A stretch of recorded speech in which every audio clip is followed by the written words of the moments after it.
પાદરામાં છેલ્લા ઘણા વર્ષોથી સરકારી યોજનાનો લાભથી વંચિત રહેલા લાભેશ દવેને અંતે ન્યાય મળ્યો છે. જરૂરિયાત દસ્તાવેજોની અછતને પ્રક્રિયાના વિલંબના કારણે તેઓ ration card, bank account, Ayushman card તેમજ પેન્શન યોજના જેવા મૂળભૂત હકો મેળવવા અસમર્થ રહ્યા હતા. ત્યારે અંતે તેમણે પોતાના પ્રશ્નોને લઈને ચૈતન્યસિંહ ઝાલાના જનસેવા કાર્યાલય ખાતે સંપર્ક કર્યો હતો, જ્યાં ધારાસભ્યના જનસેવા કાર્યાલય દ્વારા મામલાને પ્રાથમિકતા આપવામાં આવી હતી અને સંબંધિત વિભાગો સાથે તાત્કાલિક સંકલન કરી જરૂરી ચકાસણી અને કાગળ કાર્યવાહી પૂર્ણ થતાં લાભેશભાઈને વર્ષો બાદ ration card, Ayushman bank account અને સરકારી પેન્શન યોજના હેઠળના ઓર્ડર મંજૂર થયા. આ ઓર્ડરનું વિતરણ ચૈતન્યસિંહ ઝાલાના હસ્તે કરવામાં આવ્યું હતું. આ પ્રસંગે લાભેશભાઈ દવેએ જણાવ્યું હતું કે લાંબા સમયથી અટવાયેલા પ્રશ્નોનો ઉકેલ મળતા તેમના જીવનમાં ખુશીની લાગણી વ્યાપે છે.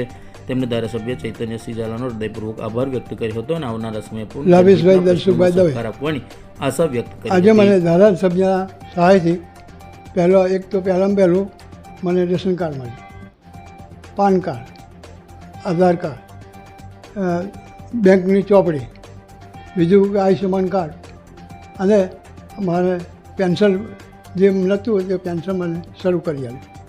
કેટલા સમયથી આ તકલીફ હતી તમને? મને બહુ વર્ષોથી તકલીફ હતી. મારી પાસે ખાલી એક પાન કાર્ડ, ખાલી આધાર કાર્ડ જ હતું, બીજો કોઈ ડોક્યુમેન્ટ નહોતો. તો હું ધારાસભ્યને મળ્યા પછી આ બધું કાર્ય સારી રીતે સંપન્ન કર્યું. આ ધારાસભ્ય ચૈતન્યસિંહ ઝાલા પાદરાની જનતાને સારી રીતે આશીર્વાદ રૂપ થાય એ સેવા કરે એ જ અમારો આભાર છે.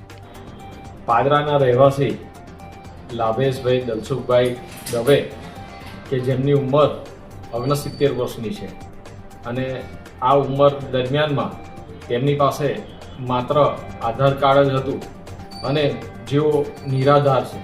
તેમના કુટુંબમાં, પરિવારમાં માત્ર તેઓ પોતે એકલા જ વ્યક્તિ છે અને તેમને કોઈ સહાય મળતી નથી.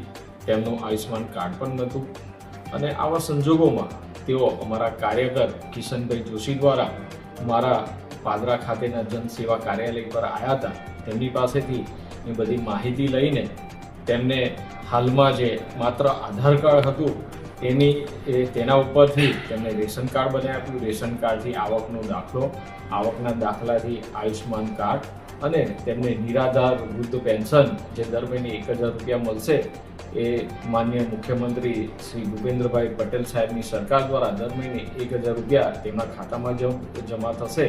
આ તમામ સહાય તેઓએ મારો સંપર્ક કર્યો અને ત્યારબાદ આજે એમને મેં તમામ સહાય સુપ્રત કરી છે. અને આ એક ઉત્તમ ઉદાહરણ છે કે ભારતીય જનતા પાર્ટીની ગુજરાત સરકાર, મોદી સાહેબની ભારત સરકાર આજે આવા નિરાધાર વૃદ્ધ સાથે છે અને કોઈ પણ નિસહાય ના રહે તેના માટે અમારી બંને સરકારો કામ કરી રહી છે. તેનું આ એક ઉત્તમ ઉદાહરણ છે.